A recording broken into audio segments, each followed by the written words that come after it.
This is 6 News at 5. Ahead right now on 6 News, the border battle continues in court. What the Biden administration is doing to stop a controversial Texas law from actually going into effect. And almost time to get out and vote. What you should know before you head to the polls on voting day tomorrow. And then rounding up hay bales and feed, how Central Texans are helping out as the devastating fires in the Panhandle continue. Good evening, Central Texas, and welcome in. So glad you're here. I'm Chris Radcliffe. Lindsay will be reporting for us in just a moment. Tonight, hundreds of firefighters are battling the largest wildfire now in state history. Collectively, several wildfires burning nearly 2,000 square miles all north of Amarillo. The largest fire, look at this video here, the Smokehouse Creek Fire has burned more than 1 million acres, and it's only 15% contained at this hour. Other fires have a larger containment level, at least half containment, so that's the good news. There's no word as to what caused the several fires, but a lawsuit filed in one county line alleges a downed power line actually sparked one of the fires that destroyed homes in several communities. And from the heart of Texas to our neighbors in the Panhandle, Jordan Sartor Francis tells us about how Central Texans are helping ranchers get back in the saddle. A lot of close friends and ranchers that we do know personally are up there. The age-old adage of giving the shirt off my back is coming to life in Texas. With Panhandle Texans in need, the second largest state in the country is becoming just one big neighborhood. We're going to try to get, or we're not going to try, we're going to get all this stuff to Sinet, to the Panhandle, to those guys up there that lost everything. Craig Mooney of Mooney Farms in Hamilton is teaming up with Blair Bernard of Bernard Cattle Company in Gatesville. Their plan is simple: fill up trailers and get them north. Instantly. I mean, we started getting stuff put together Friday. We're leaving with 3 trucks Monday morning. Blair Bernard's role in the plan was to make sure Mooney's haul was as full as possible. She hosted a drop-off event Sunday afternoon. Central Texans around the area brought in animal feed, packages of bottled water, and even cash donations. One man who sold off his cattle last year brought in leftover bales of hay that he knew ranchers in the Panhandle desperately need. All these acts of kindness and generosity is just the Texas way, according to Bernard. Central Texas is about the same as the Panhandle, which is everyone comes together and helps everybody else. If you have a problem, they're going to be there to help you. With both Bernard and Mooney in the rancher business, they know firsthand what is needed in the Panhandle. They need hay, they need fencing supplies, they need hog wire, net wire, T-posts, they need milk replacer, cubes and alfalfa cubes. Food, water, anything that anybody could give to help will help. For 6 News, Jordan Sartor Francis. Now, there's several ways that you can help crews battling the wildfires and those directly affected. Just text the word Panhandle to our number, 254-777-6000. And we'll send you several organizations who are collecting donations and helping out. Chief Meteorologist Matt Farrell ready to check in with our local weather. It was a loverly day, to use an adverb as a description today, Matt. Wasn't it nice outside? Yeah, it absolutely was. It's just a string of warm days in a row after what was a pretty chilly end of the week. Of course, 84 out there today, 65 is where we started. And again, flirting with those records just a little bit, close to 90 back in 1902 for this day. So didn't quite get there. Tomorrow, we could get even closer than that. It could be the warmest day of the week. I know we have a little bit of a cold front coming through tomorrow, but it is going to do absolutely nothing for our temperatures. Out there in the 5 o'clock hour right now, though, still right around 80 degrees. We've come down just a little bit, and we'll continue to come down as we head through the night.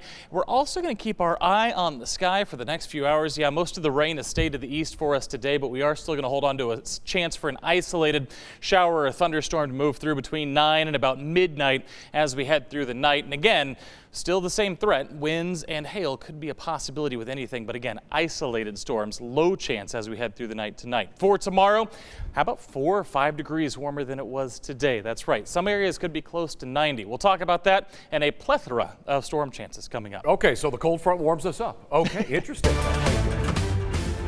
Well, as you know, tomorrow is Election Day, Super Tuesday. The Republican candidates vying for State House District 55 are making their final push today to represent Bell County. Both Representative Hugh and challenger Hilary Hickland spoke with our very own 6 News reporter Mike Rogers about the issues that are at play in what they described as a bruising race to this point. Mike, what did they tell you? Yeah, Chris, the months-long campaign between Shine and Hickland has seen several attack ads launched but both say they are committed to tackling the issues for the people of Central Texas. Shine says he has supported all of the border policy initiatives in the State House and says he's been the author or co-author on all property tax bill issues in the past 8 years, as well as sponsoring teacher pay raise and supporting a fully funded teacher retirement system, property tax revisions, and more. For Hickland, she supports school vouchers and tougher border policy and has worked on a subcommittee for the state's Republican Party establishing school library standards. These issues were much bigger than the books, that parents needed to be in control of their children's future when it comes to education. Whatever education is best for kids, parents know best. Representative Hugh Shine defended his move to stop school vouchers in Texas, which received a lot of pushback. I voted against the vouchers because there were no guardrails, there's no open enrollment, there's not an elected board for a private school that gets taxpayer money, and there's no financial audit. Those are pretty strict requirements. Now, polls will be open from 7 a.m. to 7 p.m. tomorrow, Chris. And of course, we're going to have all those results. Mike, you're a day ahead of us, and we're ready to go. Thank you. We are here to help you navigate Super Tuesday. So we put together the local and statewide election guides so you are prepared. It's rather detailed. Anchor Lindsay Lipman has the 3 things that you need to know about the 6 News election guide. If you've ever stared at a ballot totally unprepared, we are here to help. Here are 3 things to know about the 6 News election guide. Now, first, you can find our statewide guide and our local guide, including every county in our viewing area, on our website, kcentv.com. It's under the featured section on the homepage.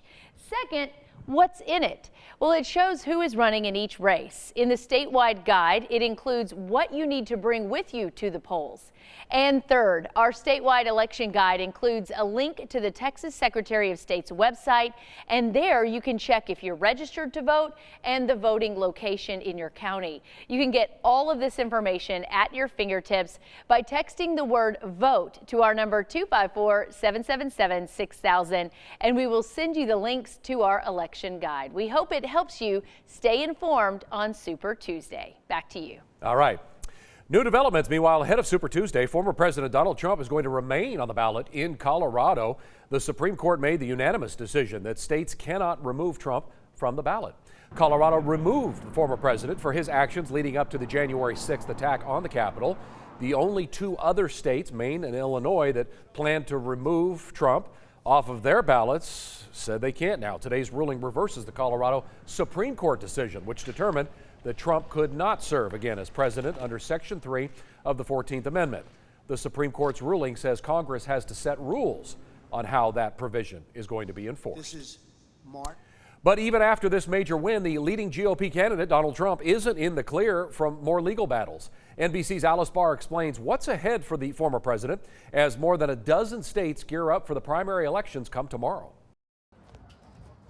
In a decision that has huge implications for the upcoming election, the U.S. Supreme Court today unanimously ruled that states cannot remove former President Trump from their ballots. The former president celebrating the move. You cannot take somebody out of a race.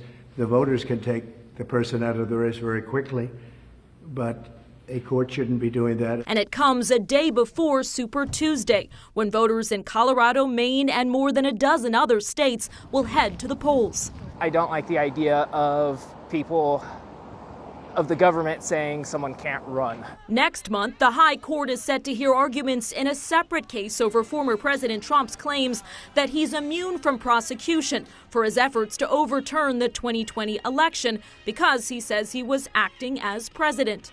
The Supreme Court's timing could push the federal election interference case against Mr. Trump until late summer or even after Election Day in November. The court, in these indirect ways, is showing that it is tilting the playing field in support of the former president. Former President Trump is expected to dominate in tomorrow's Super Tuesday matchups against his sole Republican rival, former UN Ambassador Nikki Haley. It is time for a new generational leader. On the Democratic side, President Biden also expecting a Super Tuesday sweep. In Washington, Alice Barr, NBC News. And Republican challenger, whom you just heard from there, Nikki Haley, did make history after winning in Washington, D.C. yesterday. She's now the first woman to ever win a Republican primary. She's hoping for a fundraising boost that will help her stay in the race. Haley says that she's staying in the race for as long as the voters want her to. Be a big day tomorrow on that. Now, new tonight, the Biden administration is urging the Supreme Court to stop a new and controversial Texas state law, which could go into effect this weekend. It comes as an appeals court reversed an order blocking SB 4, allowing for the law to resume. This after a federal judge blocked it last week. I know a lot of rulings here. The law makes illegal entry a state crime, allowing for state and local police to then arrest people suspected of crossing the border illegally. If the Supreme Court doesn't intervene, the law will go into effect this weekend. Well, stay with us, everyone. Coming up, what happens if a presidential candidate cannot actually finish their campaign, not their term, but their campaign for some reason? Verify looks into it. Plus, making history for troops, how one soldier's determination helped inspire change in U.S. Army policy. This is 6 News at 5. Stay with us.